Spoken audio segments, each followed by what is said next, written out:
இங்க பட்டிமன்றத்துல பேசுனவங்களை விட எனக்குலாம் ரொம்ப பெருசா பேச தெரியாது. இருந்தாலும் நல்லா கவனிக்க தெரியும். அங்க என்ன பேசுறாங்களோ அதை பேச தெரியும். அதே போல வாய்ப்பு தேடி நான் ரொம்ப இடம் அலைஞ்சிருக்கேன். இதை நான் சொல்லணும். எனக்கு வாய்ப்பையும் கொடுத்தாரு, வரத்தையும் கொடுத்தாரு. ஈகோ, கொழுப்பு, திமுருங்கிறனால நான் அழிஞ்சேன்.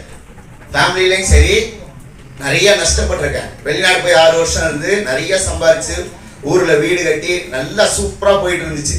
அந்த ஈகோ, திமுரு, கொழுப்பு என்கிட்ட வந்துச்சு. நீயா நானான்னு பார்த்தேன், நிறைய பிரச்சனை.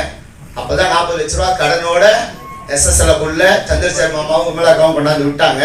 அது ஒரு வாய்ப்பு, வரோம். அதுக்கப்புறம் சேர்மன் சார் எனக்கு ஒரு வாய்ப்பை கொடுத்தாரு. என்ன வாய்ப்பை கொடுத்தாருன்னா, நீ கடங்காரனா வந்திருக்க, பிரச்சனையா வந்திருக்க, அசிங்கத்திலேயே அவமானத்திலேயே வந்திருக்கிற, உனக்கு வாய்ப்பை கொடுக்குறோம், வரோம், உனக்கு கிடைக்கணுமா வேண்டாமாங்கிறது நீ உழைக்கிறதுல தான் இருக்கு அப்படின்னாரு.